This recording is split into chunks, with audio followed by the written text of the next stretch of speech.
Assalamualaikum warahmatullahi wabarakatuh.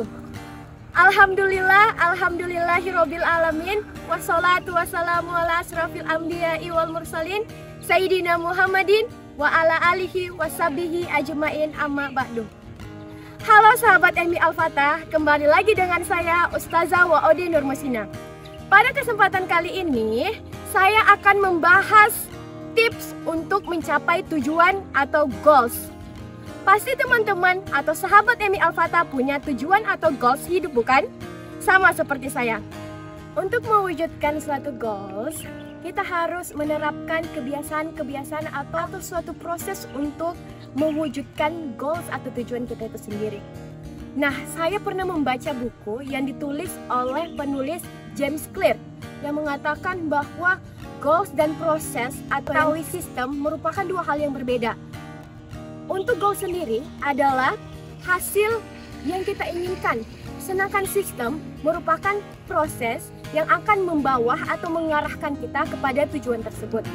Ternyata menurut James Clear mengatakan bahwa goals atau tujuan saja itu tidak cukup. Sehingga menurut James Clear kita harus fokus membangun sistem yang bisa membawa kita lebih dekat kepada tujuan yang kita inginkan.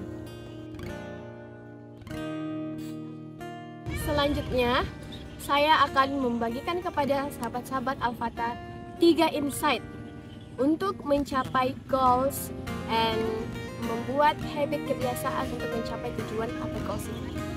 Insight pertama, mulailah fokus menjaga ibadahmu. Naikkan kualitas sholatmu dan luangkan waktu untuk membaca Al-Quran. Seperti yang kita ketahui, sholat merupakan kunci kebahagiaan. Sholat adalah inti amalan kita yang bisa mengubah alur kehidupan kita baik di dunia maupun di akhirat. Saat kualitas keimanan kita menurun, pertanyaan yang harus kita lontarkan kepada diri kita sendiri pertama, perbuatan maksiat apa yang telah kita lakukan? Saat mata tidak terbiasa melihat kebaikan, berarti mata sering melihat keburukan. Saat telinga tidak terbiasa mendengar panggilan-panggilan mulia, mendengar azan atau bahkan mendengar tausiah, berarti telinga kita telah mendengar banyak hal keburukan. Begitu pula dengan lisan.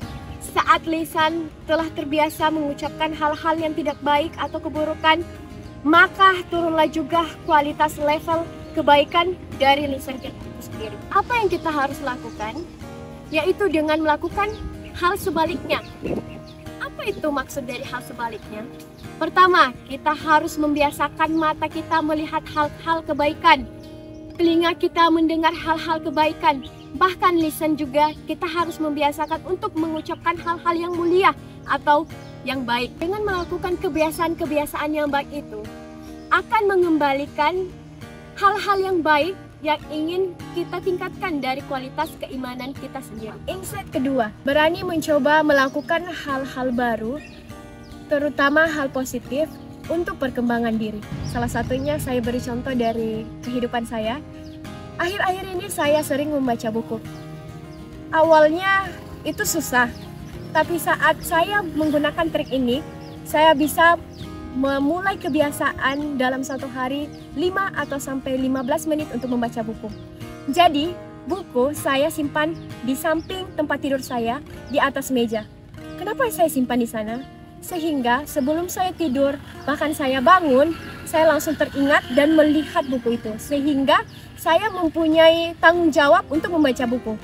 Insight ketiga, yaitu menjaga kesehatan. Bagaimana cara kita menjaga kesehatan? Yaitu dengan menerapkan kebiasaan-kebiasaan hidup sehat. Contohnya, daripada minum soda, kita lebih baik minum air putih setiap harinya. Kemudian, yang tidak pernah olahraga, sebaiknya memulai kebiasaan hal kecil dengan olahraga kecil. Misalnya, lari-lari 5 menit, atau bahkan bisa workout di rumah. Dengan membuat jadwal, kita bisa menargetkan kebiasaan hidup sehat itu sendiri. Mungkin itu saja dari saya, lebih dan kurangnya mohon dimaafkan. Wabillahi taufiq wal hidayah. Wassalamualaikum warahmatullahi wabarakatuh. Sampai jumpa di video berikutnya.